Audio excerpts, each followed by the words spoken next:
Hi guys, welcome to Pakistani family reaction. तो कैसे हैं आप सब। मेरा नाम आजाद मेरा नाम है। नदीम। तो चैनल पर नहीं हुआ तो चैनल को सब्सक्राइब कर लें। एंटरटेनमेंट चैनल को अभी तक सब्सक्राइब नहीं किया तो उसको भी कर लें, लिंक मिल जाएगा डिस्क्रिप्शन में। तो यार आज का वीडियो बहुत ही ज़्यादा इंटरेस्टिंग और बहुत ही ज़्यादा वीडियो रिक्वेस्टेड है। तो वीडियो का टाइटल है India's condition under PM Modi. 2014 से 2022 तक इंडिया की क्या कंडीशन रही है पीएम मोदी के दौर। बिल्कुल बिल्कुल। तो अब ये वीडियो देखेंगे तभी इसके बारे में आइडिया लगेगा। तो ओरिजिनल वीडियो का लिंक मिल जाएगा डिस्क्रिप्शन में। इस इनक्रेडिबल फॉर यू का वीडियो तो इनके चैनल को लाजमी सब्सक्राइब कीजिएगा। बहुत कमाल की वीडियोस बनाते हैं। तो काउंट करते हैं 3 2 1 एंड स्टार्ट। हेलो दोस्तों, स्वागत है आपका एक नई वीडियो में। आज की इस वीडियो में 2014 के बाद से अभी तक इंडियन गवर्नमेंट की परफॉर्मेंस को एनालाइज करेंगे। अच्छा। एक सिमिलर वीडियो कुछ ही दिन पहले मैंने पाकिस्तान वाली भी बनाई थी, जहां मौजूदा इमरान खान की गवर्नमेंट का परफॉर्मेंस कैसा रहा है इसके बारे में बताया था। यार इस वीडियो पे रिएक्शन देना हो तो आप लोग बता सकते हैं। मोदी गवर्नमेंट का परफॉर्मेंस कैसा रहा, किन जगहों पे मोदी गवर्नमेंट ने गलतियां की और किन जगहों पे मोदी गवर्नमेंट भारत को बेहतर पोजीशन में लेकर के आई है। हेलो दोस्तों, मेरा नाम है दीपक, आप देख रहे हैं इट्स इनक्रेडिबल फॉर यू। तो आइए शुरू करते हैं।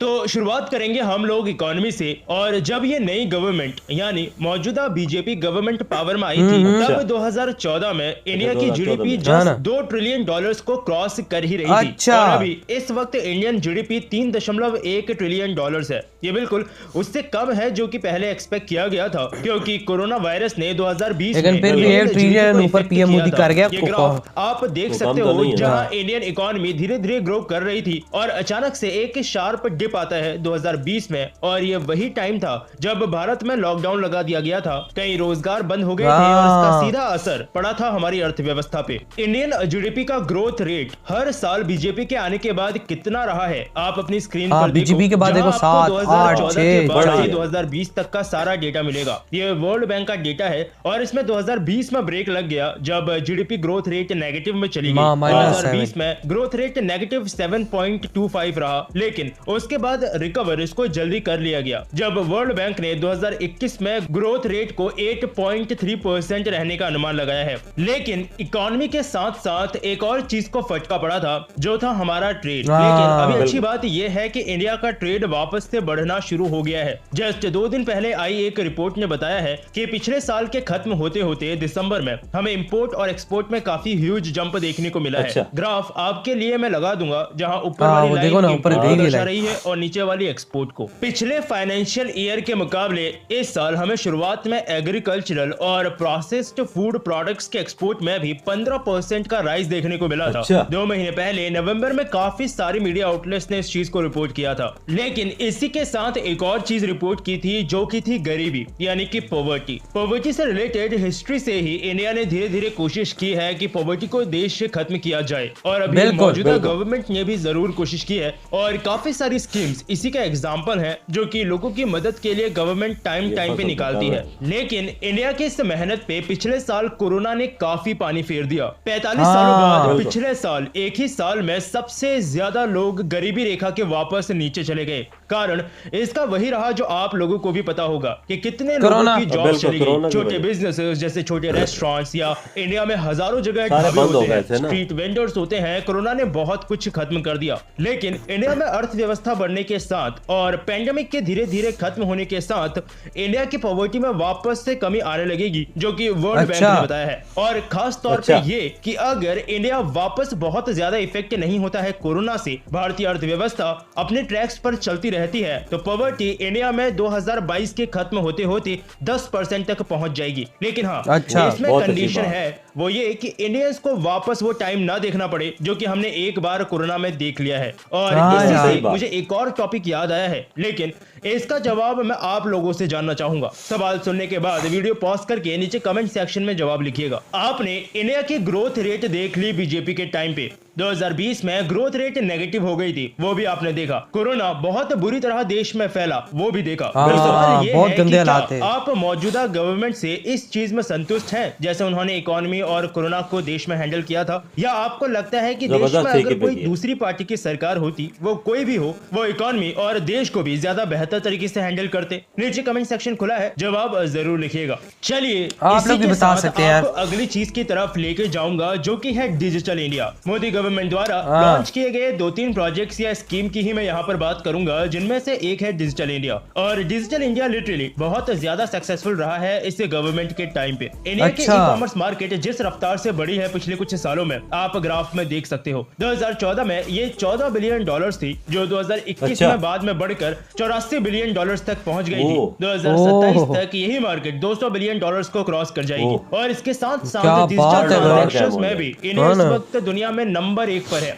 खैर पॉपुलेशन तो ये डिजिटल ही आजकल सब कुछ चल रहा है इंडिया में। पिछले साल हमने फाइनली चाइना को भी इसमें पीछे छोड़ दिया है। और ये शायद एक जीता जागता एग्जांपल है कि अगर गवर्नमेंट की नीयत हो तो मेहनत करके सब कुछ अचीव किया जा सकता है। नहीं तो आज से 10 साल पहले लिटरली हम लोग ऐसे इंडिया में थे जहां एक बंदा इंडियन ओरिजिन का गूगल का सीईओ बन रखा है, और दूसरी तरफ देश में कुछ ऐसी जगह हैं जहां लोगों को पता ही नहीं है कि इंटरनेट क्या होता है। आज भी जरूर ऐसे लोग हैं इलाकों में, लेकिन गवर्नमेंट कोशिश कर रही है, पैसा आने के बाद उसे प्रोजेक्ट में लगा रही है, सीधे बाहर स्विस बैंक में नहीं भेज रही है। अब इसी के साथ एक और चीज पर बात करूंगा जो कि है मेक इन इंडिया। मैं 2 दिन पहले एक न्यूज चैनल का वीडियो देख रहा था जिसमें बताया गया था उनके एनालिसिस से कि किस तरह से मेक इन इंडिया पूरी तरह से फेल हुआ है। लेकिन उस वीडियो में 2 गलतियां थी। पहला, मेक इन इंडिया 2014 में जरूर का वीडियो था या इसी तरह का चैनल का था। उससे पहले 2011 में कांग्रेस ने लॉन्च की थी नेशनल मैन्युफैक्चरिंग पॉलिसी के नाम से, thanks to Congress official website, जहां से मुझे ये डेटा मिला। और दूसरी गलती ये कि मेक इन इंडिया फेल नहीं हुआ है। कैसे, वो मैं बता देता हूं थोड़ा सा।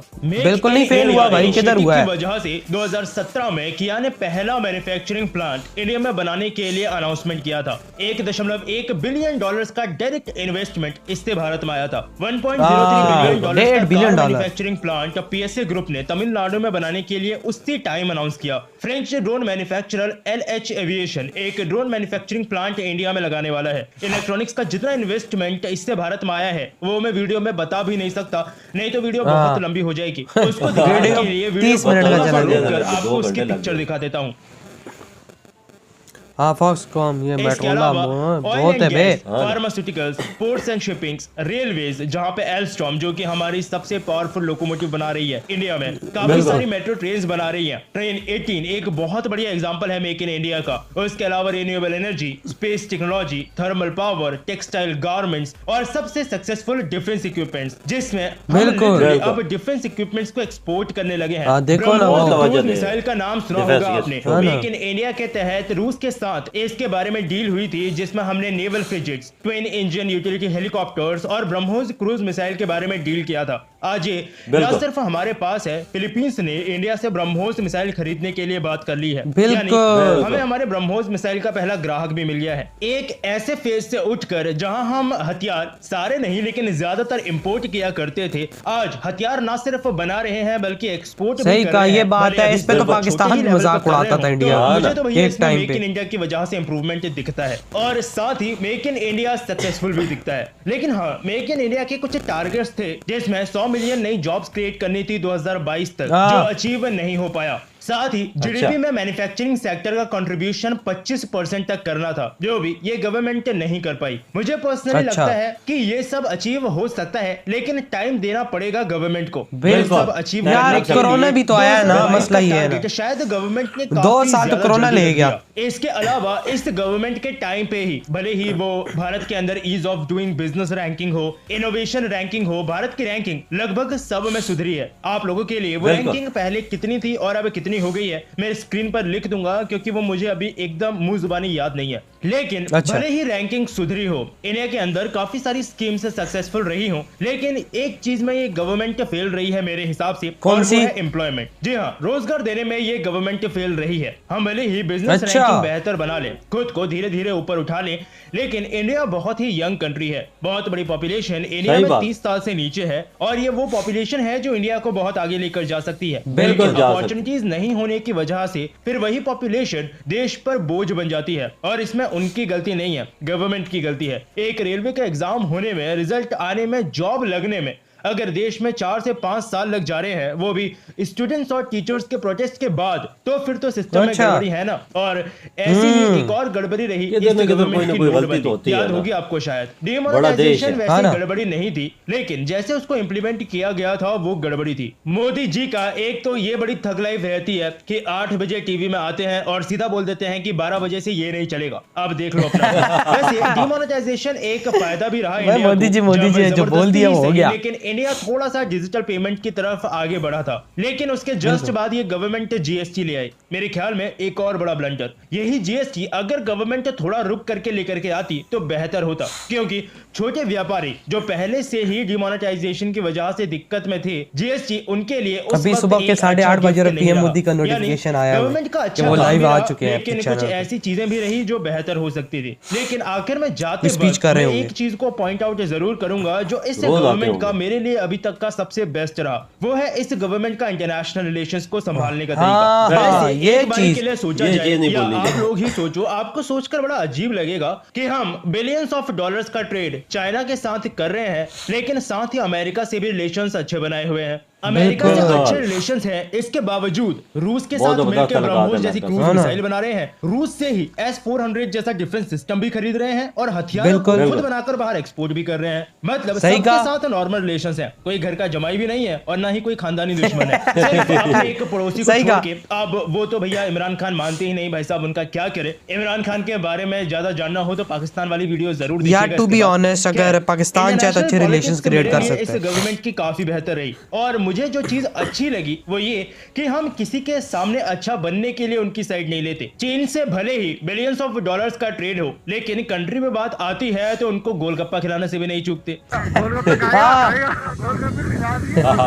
चाइनीज को कह रहे हैं गोलगप्पे खाएगा। अगर हमें जरूरत पड़ती है तो अमेरिका की धमकी को साइड करके रूस से उससे खरीद लेते हैं और उसके बावजूद अपने पोजीशन को अच्छा रख के इस लेवल पे पहुंचे कि अमेरिका क्या बोलेगा हमें मतलब नहीं है, हमें जरूरत है तो हम खरीदेंगे। और इसके बाद भी बाइडेन साहब कोशिश करते हैं कि मोदी जी को गले लगाएं, लेकिन मोदी जी तो अपने बड़े सख्त हैं भाई साहब। खैर उसमें कुछ नहीं है, अमेरिका को भी ये पता है कि एशिया के अंदर इंडिया के अलावा इतने अच्छे लेवल पे और कोई दूसरा कंट्री है नहीं जो उनको पूछेगा, तो सब अपना अपना सोचते हैं। तो बाकी ये थी वीडियो, गवर्नमेंट ने अच्छा काम किया है लेकिन फेलियर्स। तो यार इधर हुई है वीडियो खत्म। अब आते यार, देखो कोई गवर्नमेंट होती है वो दूध की धुली भी नहीं आती है, बिल्कुल कोई गलतियां भी होती हैं, कुछ सब कुछ होता है। और सबसे बड़ा नुकसान जो इन्होंने इनमें हुआ है, सबसे बड़ा नुकसान जो गवर्नमेंट को हुआ है वो है कोरोना की वजह से। बिल्कुल 2-2.5 साल गवर्नमेंट तो कुछ कर ही नहीं सकी, ग्राफ में लाइनें नीचे आई हैं, बिल्कुल फिर अभी ऊपर गई हैं। तो कोरोना ने बहुत बड़ा नुकसान किया, कारोबार लोगों के ठप हो गए थे। ये हमारा भी हाल, हमारे साथ ये चीज़ हुई है, हम तो अभी धंसते ही जा रहे हैं उसकी वजह से। हम उठे नहीं, इंडिया उठ गया है कोरोना की वजह से। हमारे मुल्क का तो बेड़ा गर्क हुआ है। बिल्कुल। और अब मैं बात करता हूँ जिस तरह से एम्प्लॉयमेंट की बात की है इन्होंने कि एम्प्लॉयमेंट नहीं उस तरह की मिल रही। यार देखो इंडिया 150 करोड़ लोगों का कंट्री है, 150 करोड़, आधे से ज़्यादा इस कंट्री के अंदर 30 तक की उम्र के हैं, जवान हैं, ठीक है, आधे से ज़्यादा। तो यार यंग जनरेशन, बिल्कुल आबादी बढ़ती जा रही है, यंग जनरेशन भी आती जा रही है, पढ़ने के नए जवान आ रहे हैं। बिल्कुल ये अपनी तरफ से कोशिश कर रहे हैं कि भाई बड़ी बड़ी फैक्ट्रियां लगे, यहाँ पे लगे, लोग यहीं पे कारोबार अपना शुरू करें, स्कीमें लगा रहे हैं, लेकिन स्कीमें लगाई हैं वही बात है, लेकिन फिर भी थोड़ी बहुत कसर आबादी ज्यादा है ना, वजह मसला ये है ना, ये जो यंग जवान है यही ऊपर मुल्क को आगे लेके बिल्कुल, और वो लेके भी जा रहे हैं जिसको अपॉर्चुनिटीज मिल रही हैं, जो इसके काम शुरू किए वो बेस्ट है,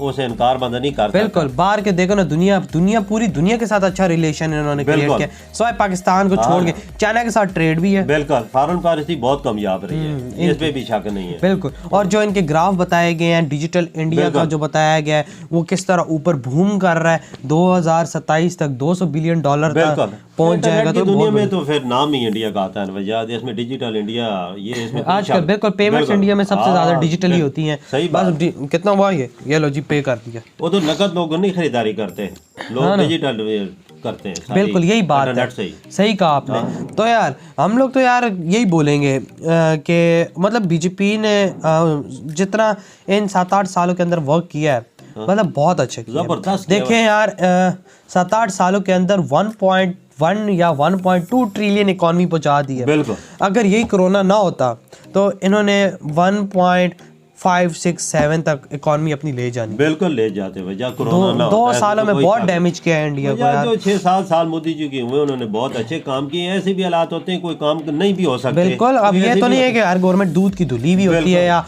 उनसे गलती नहीं हो सकती, उनसे बहुत मिस्टेक बड़ा मुल्क है ना, बिल्कुल उसके दौरान होती है मिस्टेकें मिस्टेक। भी होती हैं। बड़े इंडिया को बहुत ऊपर ले गए हैं, तो कोई इसमें मेक कोई इन शक इंडिया नहीं। जो उन्होंने चलाया है वो जबरदस्त चलाया नहीं तो कोरोना के बाद इंडिया को गिरावट आनी चाहिए थी बिल्कुल। इंडिया में, लेकिन अब ये- इंडिया फिर खड़ा हो गया, फिर ऊपर चला गया। बिल्कुल ऐसा सामान था डिफेंस का जो बाहर से खरीदे थे वो अपने मुल्क से बन रहा है, तो खरीद हाँ, लिए फौज बिल्कुल। जो और एक्सपोर्ट भी कर रहे हैं। हाँ। फिरोज मिसाइल की मिसाल आपके सामने और भी हैं। फिलिपाइन और भी मुल्क हैं खरीदार। बिल्कुल। तो यार आप लोग बताएं आपके क्या थॉट है, आप कितना हैप्पी है इनकी गवर्नमेंट इंडिया के अंदर, क्योंकि आप ज्यादा में अच्छे से बता सकते हैं क्योंकि आप इंडिया के अंदर बिल्कुल रहते हैं। सही बात। बिल्कुल। तो यार इधर ही वीडियो खत्म करते हैं, अपना बहुत ज्यादा ख्याल रखना, तो बाय।